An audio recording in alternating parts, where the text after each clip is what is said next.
ir a Éxodo 15, 1 al 2. Este verano, aunque estamos viendo el libro de Daniel, estamos viendo cómo vivir en una sociedad en la que no coincidimos o donde estamos de alguna manera como exiliados.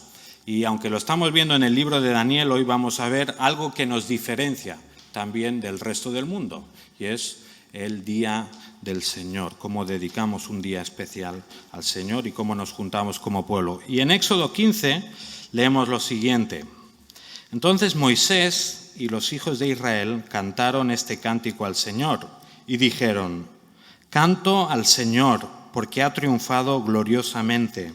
Al caballo y a su jinete ha arrojado al mar. Mi fortaleza y mi canción es el Señor, y ha sido para mí salvación. Este es mi Dios y le glorificaré, el Dios de mi Padre, y le ensalzaré. Pues Padre Santo, te venimos a escuchar en esta mañana. Queremos que tu mensaje llegue a nuestro corazón y siga transformando nuestras vidas. Dirige ahora al predicador, en el nombre de Jesús. Amén. Buenos días, hermanos y hermanas. Espero no estar tanto tiempo como predica mi hijo, así que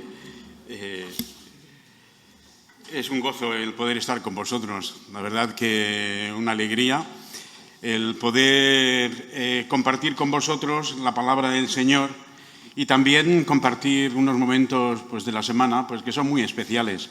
En vacaciones, tanto Ana como yo, desde que nos conocemos, una de las actividades más importantes del fin de las vacaciones era visitar otros hermanos y hermanas, compartir el culto.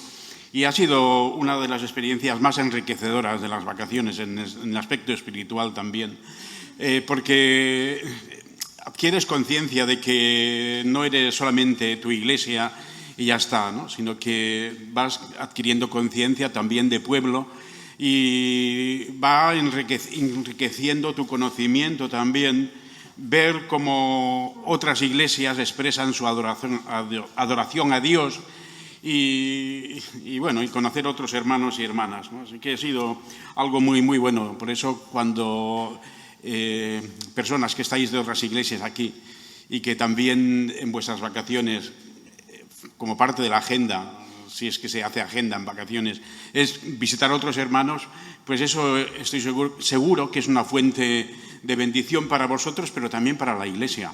Pues la experiencia en Bilbao de los que vienen nuevos es algo muy, muy enriquecedor, la verdad. Bueno, pues yo voy a hablar acerca precisamente del culto cristiano. Va a ser una especie de paréntesis en esta serie que estáis teniendo sobre Daniel. Y el culto creo que es algo muy, muy interesante, porque siempre se puede reflexionar y recordar lo que es, ¿no? Un teólogo del siglo pasado, uno de los teólogos más importantes que ha habido en el siglo pasado, se llamaba suizo Karl Barth. Él decía: un culto cristiano es lo más grandioso e importante que pueda darse en la tierra. Un culto cristiano es lo más grandioso e importante que pueda darse en la tierra. Y que lo diga una persona de esa categoría, de ese talante, pues te deja a ti un poco patidifuso. Decía, pues yo no lo sabía. Vengo al culto sin ser consciente de que es algo tan importante, ¿no? Pero es interesante porque nos obliga a reflexionar sobre la importancia del culto. ¿Qué es el culto en realidad? ¿Qué es lo que sucede? ¿Quiénes asisten? ¿Qué pasa en el culto, ¿no? ¿Por qué era tan importante para este teólogo el culto dominical? Y para mucha gente de hoy en día es una actividad más de las muchas que se pueden hacer el domingo, ¿sabéis?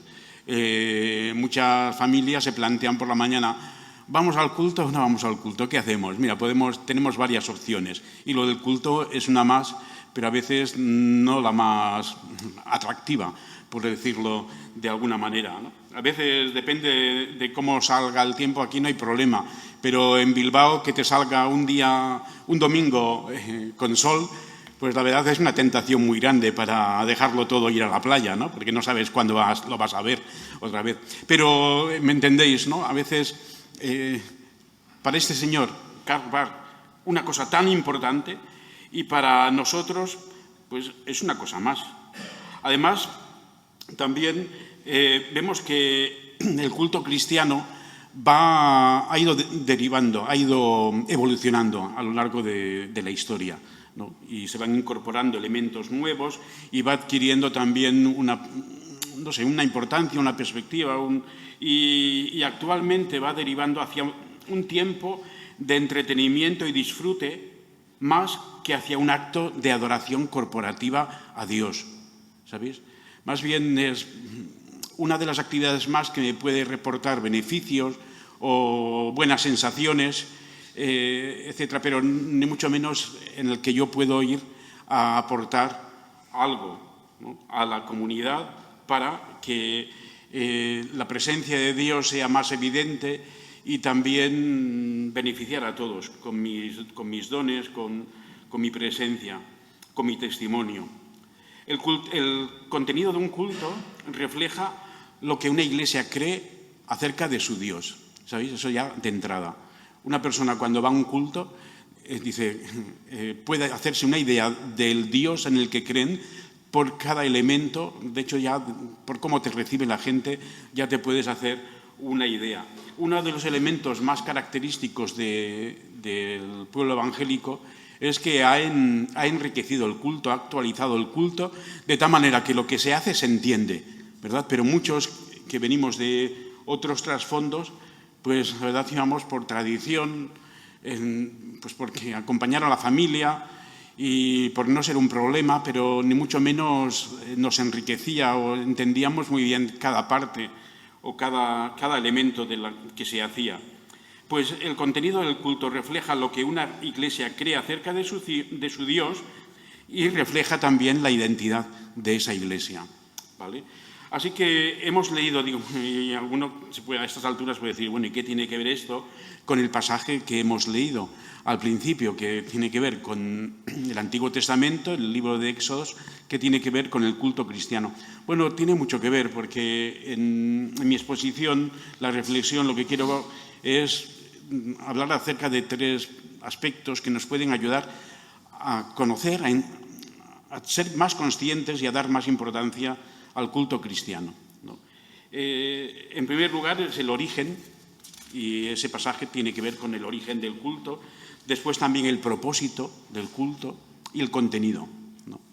Y en cuanto al primer punto, pues hemos visto, vemos cómo después de un acontecimiento muy importante en la historia de Israel, en la historia del pueblo de Dios, como fue el paso del Mar Rojo, que ha marcado pues un hito para la historia del pueblo, y es algo un acontecimiento al que continuamente hacen referencia para hablar acerca de la soberanía de su Dios, ¿no? Pues es el culto cristiano nace como una respuesta del ser humano a la iniciativa salvadora de Dios para glorificarle y celebrar su victoria. Y eso es lo que vemos en este pasaje. Mirad que la relación de Dios con el ser humano pues era muy estrecha hasta que apareció el pecado. Pero cuando el pecado apareció, esa relación tan estrecha, tan íntima, desapareció, se interrumpió, y fue Dios quien tuvo la iniciativa de ir al encuentro de Adán, recordáis, ¿no? Cuando Adán y Eva se escondían porque reconocían su pecado, pero fue Dios el que tuvo la iniciativa de ir a ellos, de restablecer la comunión, la relación, de proveer también los medios para que pudiese darse una relación íntima, recuperar el estado que se había perdido de esa relación tan íntima. Y vemos también a través de los años, no solamente con Adán y Eva, sino que después también lo vemos en Noé, también cómo toma la iniciativa de restaurar una relación que se iba perdiendo. Después lo vemos también con Abraham, cómo Dios toma la iniciativa para desarrollar una relación con un pueblo. Después también lo vemos con Moisés, ¿no? Cómo se va perfilando ese plan que Dios tiene de restablecer una relación de amor con su pueblo, ¿no? Bueno, pues vemos la insistencia de Dios en que su pueblo pueda relacionarse con él. Y la historia del Éxodo nos demuestra cómo ese interés de Dios llega hasta el extremo de batallar ahí de una manera figurada con los dioses que lo estaban impidiendo, los dioses de Egipto, ¿no? Y vez tras vez, vemos a Moisés siendo el portavoz de Dios delante del faraón, diciéndole, nuestro Dios, el Dios de los judíos, de los hebreos, dice que deja ir a mi pueblo para que me sirva. Y otra vez, y después de cada plaga, otra vez. Pero es muy interesante lo que le dice por primera vez en Éxodo 5:1. Dice, deja ir a mi pueblo para que me celebre fiesta. Muy interesante, ¿verdad? Dios interesado en que su pueblo le haga una celebración, le celebre fiesta. Y ahí vemos el interés de Dios en tener un encuentro agradable, un encuentro festivo con su pueblo que durante siglos y siglos no haya podido darse. Pero está creando la ocasión para que eso sea así. Y vemos después en los siguientes versículos, Éxodo 7, 16, 8, 1, 20, etcétera, etcétera, deja ir a mi pueblo para que me sirva. Deja ir a mi pueblo para que me sirva. Y el faraón allí endurecido, impidiéndolo por todos los medios, pero Dios insistiendo, para que me sirva. Quiere decir en realidad lo mismo, para que me rinda culto, para que me haga un culto. Quiero tener un espacio donde pueda relacionarme con mi pueblo, porque los amo y quiero tener una relación de familia con él. Pero en este territorio, en estas circunstancias en las que están, eso no es posible. Necesito sacarlos de ahí al desierto y estar a solas con él. Bueno, pues a diferencia de los otros pueblos que tenían sus dioses, los hebreos no pretendían ganarse el afecto de su Dios a través de su culto, de su liturgia, no, sino que el propósito era poder expresar una respuesta conjunta a lo que Dios había hecho con ellos. ¿Sabéis? Lo que hemos leído. El pueblo se siente liberado después de 400 años de esclavitud, después de mucho clamar a Dios, estaban libres del yugo de Faraón. Estaban libres de toda esa idolatría que les envolvía por completo y que había afectado también a sus creencias, a su fe, ¿no? Pero estaban libres. Y Moisés, que por fin había sido testigo de esa victoria, ¿no? De esa liberación, de una manera pues milagrosa y desproporcionada en cuanto a lo grande, pues está ahí con la necesidad de agradecer a Dios lo que había hecho. Él con María y con todo el pueblo. Y expresan esa gratitud diciendo, cantaré yo al Señor, porque se ha magnificado grandemente. Ha echado en el mar al caballo y al jinete. Jehová es mi fortaleza y mi cántico, y ha sido mi salvación. Este es mi Dios y lo alabaré. Dios de mi Padre lo enalteceré. A este Dios y no a otro, que ha cumplido su palabra a nuestros antepasados y ahora nos saca para que podamos tener esa relación. Es una respuesta humana de agradecimiento a Dios por su salvación. Y aquí vemos lo que podríamos ser un primer culto, ¿no? Donde se reúne el pueblo para cantar y para expresar la gloria de Dios, para glorificarle, para para expresar la grandeza. Este cántico que hemos cantado antes de la predicación, qué hermoso, ¿no? Porque habla acerca de que las montañas, la naturaleza, alaba a Dios. Pero qué privilegio nosotros, ¿no? Que tenemos cuerdas vocales, ser portavoz de toda la creación y decir, gloria a Dios, ¿verdad? En nombre de todos, de toda la creación. Así que es un privilegio. El culto es un agradable encuentro de Dios con su pueblo que ha tenido que vencer grandes obstáculos para llegar a producirse. Y la historia del Éxodo es eso, obstáculo tras obstáculo, ¿verdad?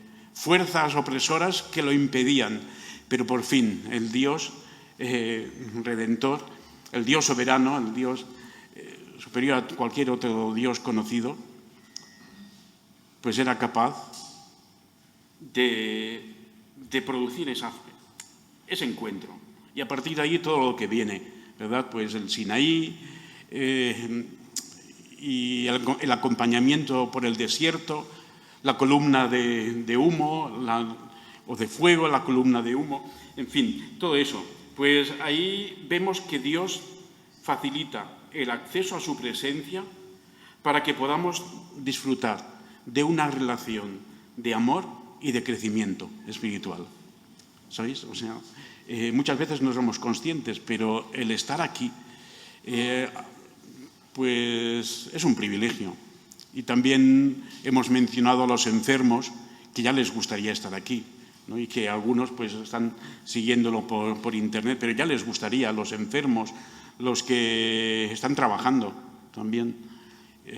Bueno, pues, pero, ¿sabéis? Dios se ha tomado mucho trabajo para que podamos tener un espacio libre de compromisos, un espacio donde venir delante de Él, y Él está con su familia, con su pueblo, para bendecir y para escucharnos y darnos conforme a cada uno nuestra necesidad. Bueno, pues, ¿cuál es nuestra motivación para venir al culto? ¿Sabéis? Es algo que nos hace reflexionar esto, porque vemos que Dios se ha tomado mucho trabajo, se toma mucho trabajo, y para Él es una prioridad en este día, en el día del Señor.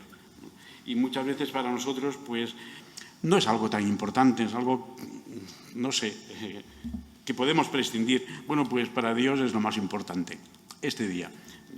Así que nos hace reflexionar en nuestra motivación y también nos hace pensar si solamente es un encuentro nada más con Dios.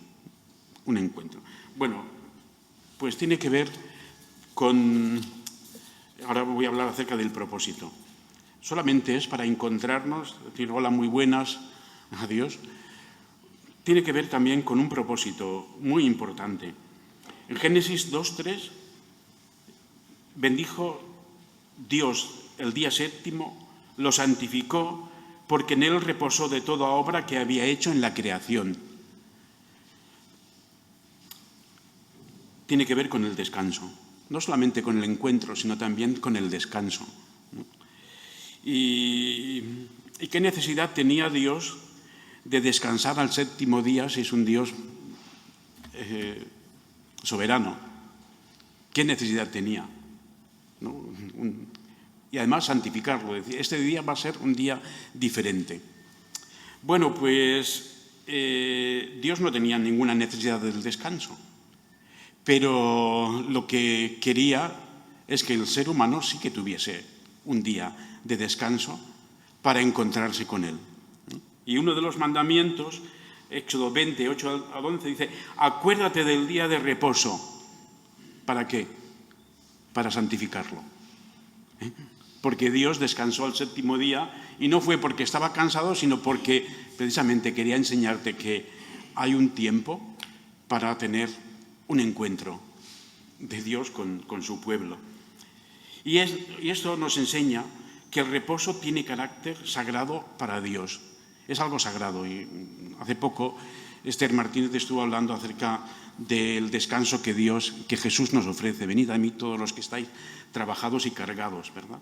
Bueno, pues es la aplicación de este principio. El descanso es algo sagrado, hermanos y hermanas. Y muchas veces cuando hablamos de reposo, siempre lo asociamos, generalmente lo solemos asociar al ocio, ¿no? Hacer lo que nos plazca o no hacer nada. O no. Pero mirar, como decía San Agustín, nos creaste para ti y nuestro corazón andará siempre inquieto mientras no descanse en ti. Lo que es lo mismo. Sin ti no podemos descansar. Nuestro reposo, nuestro descanso, como seres humanos, como criaturas de Dios, no lo vamos a encontrar fuera de Dios.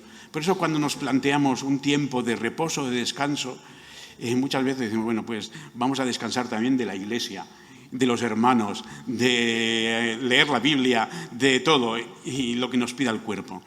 Bueno, pues es un falso descanso, eso es un engaño, porque como seres humanos hemos sido creados para Dios y para recrearnos en Dios. ¿Qué necesidad tenía Dios de descansar? No, mirad, cuando una persona está construyendo una casa, está ahí trabajando dura, ¿no? Pero cuando ya ha acabado la casa, descansa de hacer la casa, pero no quiere decir que ya no va a limpiar la casa, pero va a recrearse con esa casa. Ha descansado de edificarla y a partir de ahí toca recrearse, disfrutar. Dios está en ese tiempo, ha trabajado ya, ha creado el mundo y está pues descansando, pero también buscando una relación con su pueblo para que también sus criaturas descansen en Él y se recreen en Él. Y se recreen de la creación, claro que sí, no es nada malo, ¿no?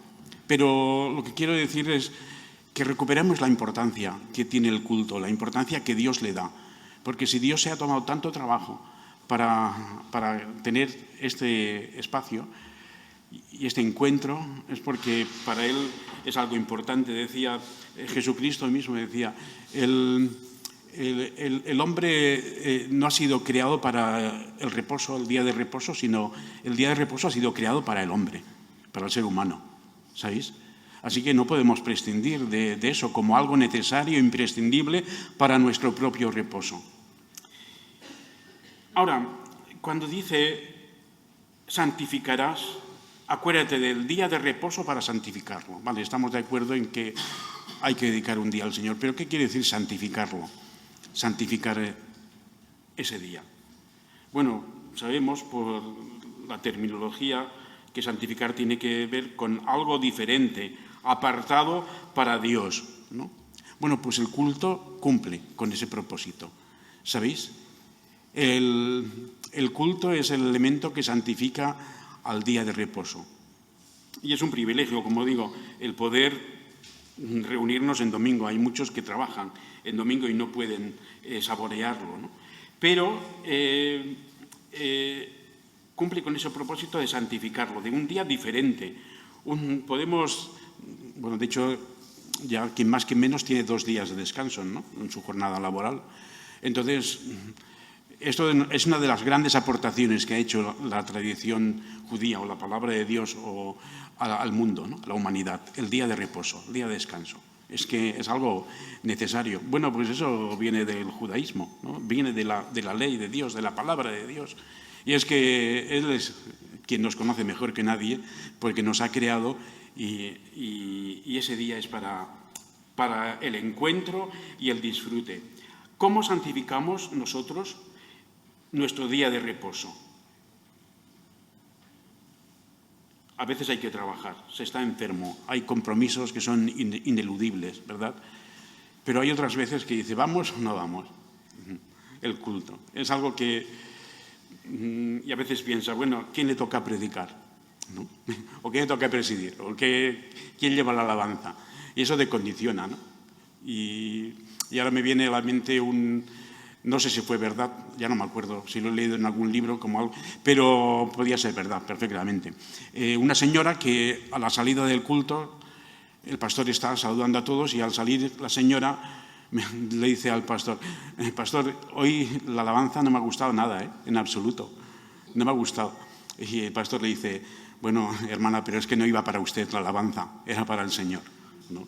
Y a veces venimos nosotros a disfrutar del culto, ¿no?, más que a ver qué es lo que Dios nos dice a través de los elementos, las participaciones, por muy sencillas que sean, por muy básicas, pero mientras se lea la palabra de Dios, lo otro es una labor del Espíritu Santo y una actitud también tuya, ¿no? Así que, ¿vamos al culto o no? A veces es que juega al Barça, ¿no? Juega al Barça. Pues, claro, también eso te condiciona, ¿no? Pero, ¿sabéis? ¿Somos conscientes de que Dios ha creado el día de reposo para que estemos con Él? Y tampoco es lo mismo decir, bueno, no es lo mismo el culto online, ¿no?, que muchos hermanos pues, no tienen más remedio y gracias a que existe, que la presencia, lo presencial, ¿sabéis? Online, Dios no, lo podría hacer online, pero la presencia es algo muy importante. La presencia de cada uno. Es que cada individuo que ha tenido un encuentro con Cristo es una historia y es un testimonio de lo que Él ha hecho en esta iglesia y en la vida de cada uno de nosotros, ¿no? Así que no es lo mismo. Tampoco, bueno, si no voy no va a pasar nada. Voy a pasar desapercibido, nadie me saluda. Para Dios no pasas desapercibido. Y tu presencia en el culto es algo que Dios valora, aprecia y te enriquece. Porque ¿cuántas veces hemos venido al culto sin ganas o con preocupación, pero hemos salido enriquecidos, ¿no? También otra de las cosas que me ha hecho gracia esta semana por las redes, decía un matrimonio creyente que el marido le dice a la mujer: cariño, hoy no tengo ganas de ir al culto, lo voy a ver por YouTube, ¿no? Y la mujer le dice: muy bien, pues cuando tengas hambre te cambias a MasterChef, ¿vale? Y a ver, eso te satisface de la misma manera. ¿Veis? No tiene ni punto de comparación y en la pandemia lo hemos vivido. La presencia es algo que Dios nos ha creado para que tengamos contacto. Y la verdad que la iglesia perseguida, por ejemplo, ya les gustaría tener la libertad, los medios para poder disfrutar de cultos presenciales sin ningún tipo de temores de hacerlo a escondidas o en silencio para que no nos descubran. Bueno, pues ¿cómo vamos a enseñar a nuestros hijos y familiares que el culto es algo prioritario para nosotros porque Dios nos espera para tener un encuentro familiar? Pues los hijos lo van a percibir enseguida que en tu escala, ¿sabes?, de valores, la prioridad de este día. Y bueno, y ahora hemos visto el propósito, hemos visto también el origen y ahora voy a hablar acerca del contenido. Lo que perseguimos con el culto es combinar un conjunto de elementos que formen el culto y que sirvan para guiarnos como congregación a un encuentro con Dios. Es verdad, pero Dios es un Dios soberano. No podemos presentarnos a Él de cualquier manera, ¿no? Es un Dios santo también. Y nosotros venimos del mundo y somos pecadores y es muy interesante recordar a Moisés cuando va allí tan directo. Dice: ojo, quítate de las sandalias que estás pisando tierra santa, ¿vale? Así que descálzate y ¿sabéis? Me recordaba mucho también lo que hacen los musulmanes cuando entran a la mezquita. Se lavan los pies. Hace poco invité a la iglesia de Bermeo un amigo bereber de Marruecos, musulmán, muy musulmán, y él pues accedió a venir a la iglesia, a la reunión de oración, y antes entró al lavabo, y no salía del lavabo. Omar, ¿estás bien? Sí, estoy bien, ¿no? Y es que se estaba lavando los pies, porque para él entrar a la presencia de Dios era algo tan sagrado que hay que ir limpios, ¿no? Y esto es algo que, ¿sabéis?, nos hace pensar de qué la manera que nosotros venimos.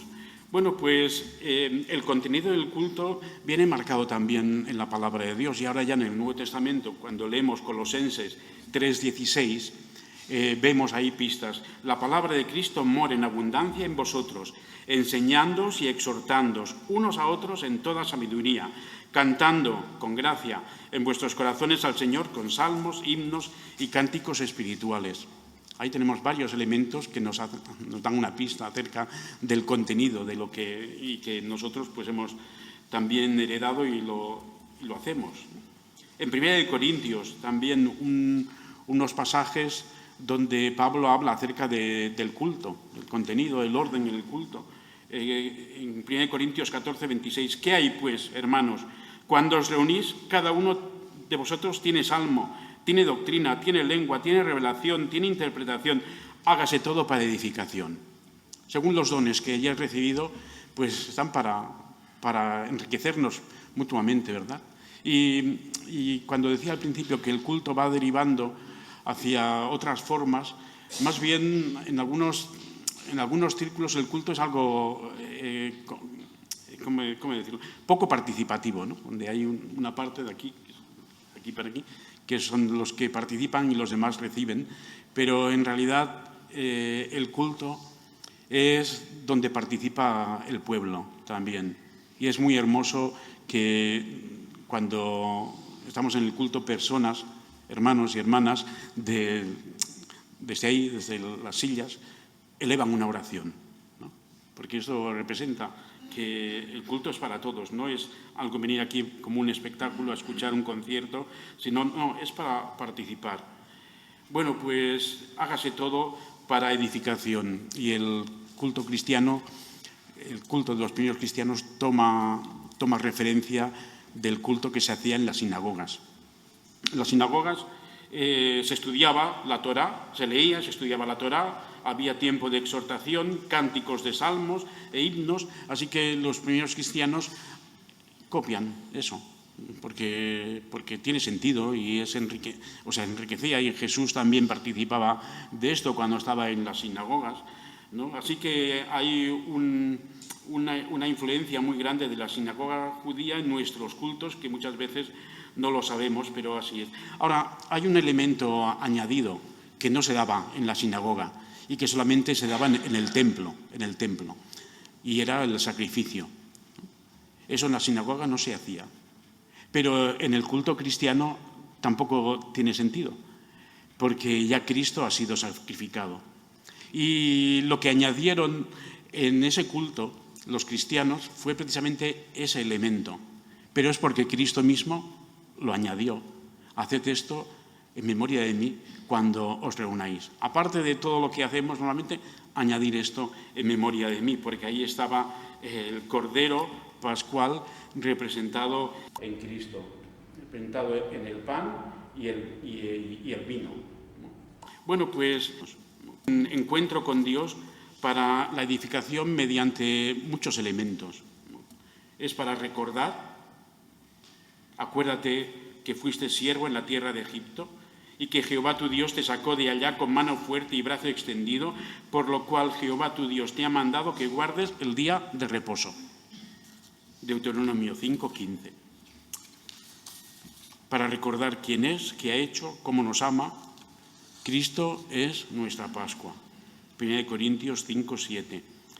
También ahí confirmamos nuestra fe, reafirmamos nuestra identidad, celebramos, que no falte la celebración de su salvación, celebremos la fiesta con la nueva levadura, es la fiesta de la resurrección, renovamos nuestro compromiso al tomar de estos símbolos de la Santa Cena, estamos tomando la copa que nos corresponde. Y ¿cómo va a ser lo mismo tomar la Santa Cena, no sé cómo lo hacíais aquí, entonces por Zoom, ¿no? Cada uno con su pan y con su vino? Vale, está bien, ¿no? Pero no es lo mismo que presencial. Ellos contaban cómo le habían reconocido cuando partió el pan, los de Emaús, los que no conocieron a Jesús, pero en el momento que partió el pan y lo bendijo, se le abrieron los ojos, pero si es el Maestro, ¿verdad? Nosotros, cuando nos acercamos a esos símbolos, también recordando, ¿no?, teniendo conciencia de lo que, entonces podemos reconocernos unos a nosotros, reconocer a Cristo. Así que también es para renovar nuestro compromiso, para proclamar el Evangelio, para escuchar su palabra, para sanar nuestra alma, para disfrutar de su presencia, descansar en Él. Pero, hermanos, ¿sabéis también? Para ser enviados, devueltos al campo de misión. Porque esto es una pausa. Esto es disfrutar del reposo que Dios nos tiene guardados. Pero no es el estado normal del creyente. lo que vivimos el culto. Es algo pasajero, temporal, es un paréntesis en la semana para retomar fuerzas. Así que aquí venimos del campo de misión, celebramos y tenemos este encuentro, nos deleitamos en Dios, nos edificamos, crecemos, tomamos fuerza, energía, pero nos vamos otra vez porque la misión... El Señor ha reposado, pero nosotros todavía no nos corresponde el reposo. Jesús, cuando hizo su obra, también, y resucitó, se sentó a la diestra de Dios y ha entrado en ese reposo, que no quiere decir que no hace nada, ¿vale? Pero hermanos y hermanas, nosotros todavía no hemos resucitado, ¿sabéis?, con Cristo, bueno, sí, potencialmente, ¿vale? Pero que estamos todavía en tiempo de trabajo y necesitamos el culto para reforzarnos, para reavivarnos y salir. Y ahora, mirad, los elementos podíamos seguir, ¿vale? Pero hay un elemento predominante, la alegría festiva.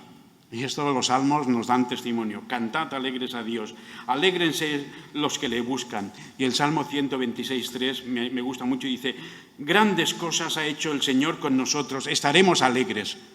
¿Veis? Aparte de que cada uno tenga sus problemas, pero el momento del culto es para estar alegres, para disfrutar, porque lo que recordamos proporcionalmente no tiene ni punto de comparación con el mayor de nuestros problemas. Así que también los elementos de nuestro culto son cosas en las cuales anhelan, dice, mirar los ángeles, dice 1 Pedro 1.12. Así que aquí suceden cosas, decimos cosas, hacemos cosas que a los ángeles les admiran, ¿no? Y no vemos, ¿sabéis? No vemos al Señor, pero Dios Padre está, porque le estamos invocando y su presencia está prometida. Jesucristo es el que nos representa delante del Padre, el gran pastor de las ovejas. El Espíritu Santo es el que nos ha traído, ¿sabéis? Nos ha convocado y nos ha puesto el deseo. Así que la Trinidad está aquí, no la vemos, ¿sabéis? Pero no solamente la Trinidad, sino todo lo que acompaña a la Trinidad, esos ángeles que están siempre alrededor de su presencia. Y dice, esos ángeles anhelan, disfrutan cuando escuchan lo que nosotros decimos. Y de la misma manera que decía, qué gozo o qué importante ser portavoces de la naturaleza, alabando a Dios, tener cuerdas vocales para... Pues a lo mejor los ángeles no tienen cuerdas vocales y cuando nosotros estamos, aunque algunos dicen, cantas como los ángeles, pero no lo he visto yo. Pero ¿sabéis lo que quiere decir? Que mucha gente, hay aquí mucha presencia que no vemos y necesitamos desarrollar el sentido de la presencia de Dios. Si una persona a las 11:15, cuando empieza el culto, una persona muy famosa, entrase ahí puntualmente, se sentase aquí, ¿afectaría nuestra atención? ¿Afectaría nuestra...? Estaríamos pendientes, a ver qué hace, ¿no? ¿Cómo reacciona ante nos condicionaría mucho? Bueno, pues es que estamos delante de Dios y necesitamos desarrollar ese sentido de su presencia. Y ahora ya la última parte, el último punto que yo quería desarrollar. ¿Habéis pensado alguna vez qué haremos en la eternidad? ¿Qué haremos en la eternidad? Bueno, pues me gustaría leeros unos versículos en Apocalipsis 7, del 9 al 12.